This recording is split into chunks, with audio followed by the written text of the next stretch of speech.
Want to speak real Afrikaans from your first lesson? Sign up for your free lifetime account at afrikaanspod101.com.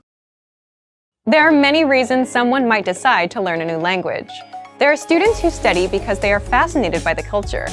Other learners might want to reconnect with their family history. Yet others might be motivated by the benefits of learning a new skill. Whatever the reason for learning the language, there is one common goal shared by many learners: travel abroad. Who isn't excited about traveling abroad and experiencing another culture in the context of a new language? This is a huge dream for many language learners. Many learners see travel as the ultimate way of learning a language. While we can't say that travel is bad for your studies, it is important to recognize that visiting a foreign country is not the one-way ticket to fluency many people think it is. In this video, we'll look at the pros and cons of learning language at home and abroad. First, an unexpected obstacle when studying abroad. There's a common obstacle that's especially true for native English speakers traveling abroad. Many people you meet will want to try to speak to you in your native language once they realize you're a foreigner. There are several reasons for this. The first is out of practicality. As much as you would like to order your meal, buy a bus ticket, or confirm your hotel reservation in the native language to practice, the locals in the tourist industry are likely to respond in English or another more commonly used language. This is because they have a job to do, and they don't necessarily want to take the time to figure out what you're trying to tell them in their native language. So while you're traveling abroad, be prepared to hear a lot of commonly used languages, like English, especially when sightseeing and participating in tours. Another reason for all the English speaking is that locals will often jump at the chance to practice their English. Almost all language learners dream of making friends in a foreign language, but once you get abroad, the reality is often a bit different. Locals will be just as excited to practice their English as you will be to practice your new language.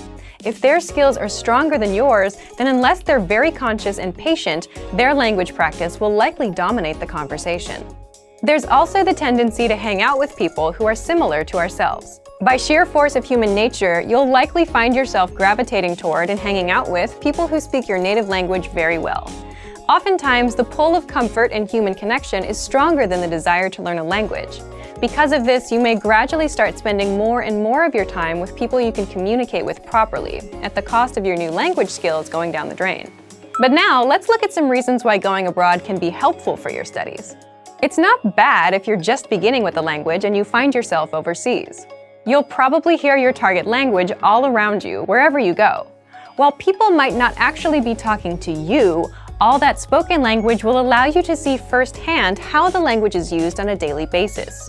This will help you hear words and phrases in the context of a conversation, which can be a powerful asset. Now, some unexpected advantages of learning at home. One of the best reasons to learn a language at home is that it's a lot easier to keep a regular schedule for your studies. Traveling is an awesome experience, but there's not usually a lot of downtime.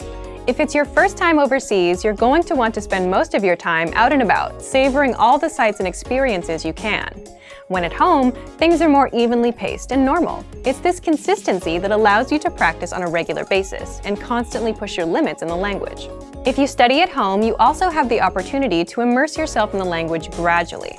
Going from 0 to 60 as a beginner is a recipe for frustration. At home, you can progress through the language at your own pace. You can go through a textbook or learning program and figure out what works best for you. A plane ticket abroad isn't the only way to practice with real-life native speakers. Try to find native speaker groups in your area or even online. There are many resources available for people wanting to learn a new language and talk to others to practice. If you're learning a new language, traveling abroad is an awesome experience for sure. Just don't expect a trip to solve all of your language learning difficulties.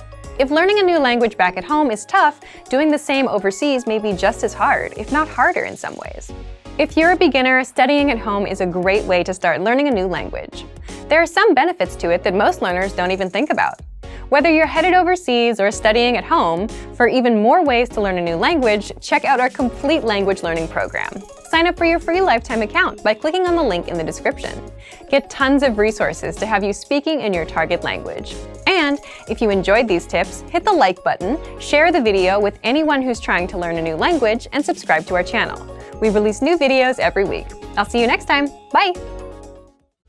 Want to speed up your language learning? Take your very first lesson with us. You'll start speaking in minutes and master real conversations. Sign up for your free lifetime account. Just click the link in the description.